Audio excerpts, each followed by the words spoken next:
السلام عليكم ورحمة الله وبركاته. ازيكم عاملين ايه؟ يا رب تكونوا بخير. النهارده بقى اشترينا شوية طماطم حلوين اهو، بسم الله ما شاء الله. اشترينا شوية طماطم حلوين ب35 جنيه عشان نخزنهم لشهر رمضان. طبعا كلنا بنحب نخزن لشهر رمضان يا ولاد.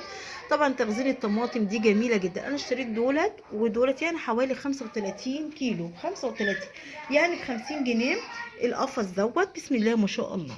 طبعا عشان تخزنوا لشهر رمضان انت عارفة طبعا ان التخزين من اليومين دولت الطماطم رخيصة جميلة ورخيصة وجميلة جدا. خزني يا جماعة وشيل لشهر رمضان علشان تستفيدي بالوقت. طبعا ارخص طماطم يا جماعة تقدري تشتريها، بسم الله ما شاء الله، رخيصة جدا جدا يا جماعة. وحاجة رخيصة وجميلة انك تشتري وتخزني علشان ما تحتاجيش. طبعا الطماطم بتاعتنا الرخيصة الجميلة دي بسم الله ما شاء الله يا جماعة.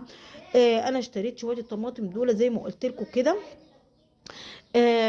ب50 جنيه. انا النهارده جيت اعمل الفيديو ده معاكم علشان افكركم واحمسكم ان كنتوا تقوموا دلوقتي حالا تجيبوا قفص طماطم ب50 جنيه او ب40 جنيه كمان. يعني الطماطم رخيصه جدا عشان تخزنيها وتشيلي شهر رمضان. وغير شهر رمضان يا جماعه انتوا عارفين طبعا القوطه بترفع كده مره واحده بتبقى ب50 بكيلو ب30 جنيه، يعني كل دولت ده يعني هيقارب 8 2 كيلو لما القوطه بتغلى.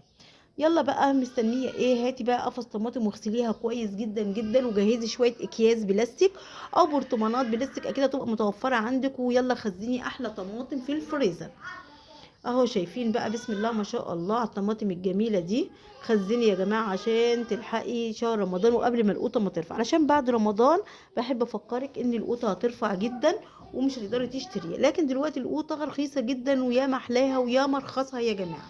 جربي بقى بسم الله ما شاء الله.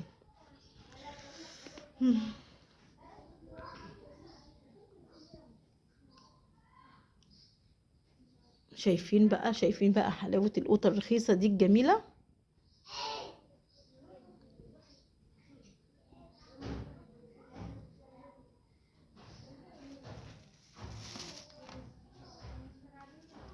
اهو. يلا بقى مستنية ايه؟ اتحمسي كده وهاتي شوية طماطم وخزنيهم زي ما بقولك كده، والله ب50 جنيه يا مرخصة. بدل ما تغلى كده وترفع الاسعار بتاعتها وما تقدريش تشتري.